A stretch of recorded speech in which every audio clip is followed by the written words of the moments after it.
Hi friends, అందరికీ నమస్కారం. ఏపీలో ఆంధ్రప్రదేశ్లో కొత్త యాజమాన్య హక్కులు ఇక నుండి ఆ స్థలాలు కానీ ఇల్లు కానీ మీవే అవుతాయంటూ ప్రభుత్వం తాజాగా ఉత్తర్వులు జారీ చేసింది. అసలు ఏం జరుగుతుంది ఏంటి వివరాలు తెలుసుకుందాము. వీడియో పూర్తిగా చూడండి, అలాగే తప్పకుండా లైక్ చేయండి. మరిన్ని అప్డేట్స్ కోసం ఛానల్ని సబ్స్క్రైబ్ చేసుకొని పక్కనే బెల్ ఐకాన్ కూడా ఆన్లో పెట్టుకోండి ఫ్రెండ్స్. ఇంకా వివరాల్లోకి వెళ్ళిపోదాం. ఇక్కడ నుండి అలాంటి స్థలాలు కానీ ఇల్లు కానీ మీవే, వారికే యాజమాన్య హక్కులంటూ ప్రభుత్వం తాజా ఉత్తర్వులు.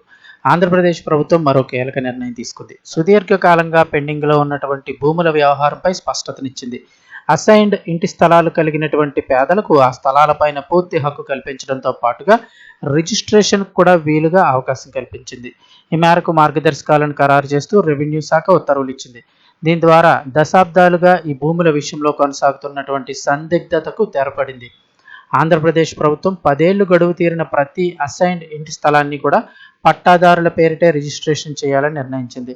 లబ్ధిదారుకు ఇంటి స్థలం అసైన్ చేస్తూ ఇచ్చిన ఉత్తర్వు ఇంటి పట్టాతో పాటు ఇంటి పన్ను చెల్లించిన రసీదు ఉంటే చాలు, వెంటనే రిజిస్ట్రేషన్ చేయాలని ఆదేశించారు. అయితే ఆ ఇంటి పట్టా లబ్ధిదారు పేరిట ఉండాలి.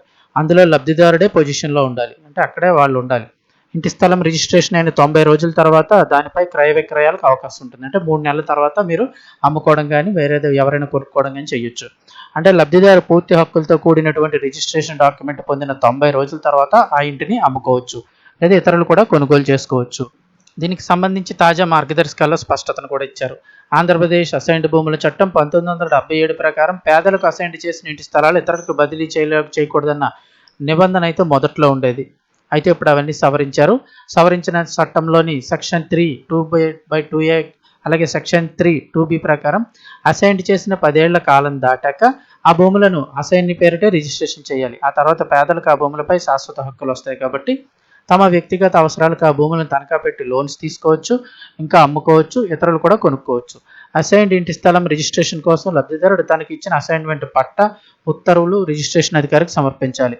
వీటితో పాటుగా ఇంటి పన్ను చెల్లింపు రసీదులను కూడా సమర్పించాలి. అసైన్ ఇంటి స్థలం రిజిస్ట్రేషన్ కోసం వచ్చినప్పుడు ఆ భూమిపై అసైన్ చేసినటువంటి కాలపరిమితి 10 ఏళ్లు దాటిందా లేదా అనేది కరెక్ట్గా నిర్ధారించుకోవాల్సి ఉంటుంది. 10 ఏళ్ల కాలపరిమితి దాటిన వాటికి రిజిస్ట్రేషన్ వర్తిస్తుందని ప్రభుత్వం స్పష్టత ఇచ్చింది.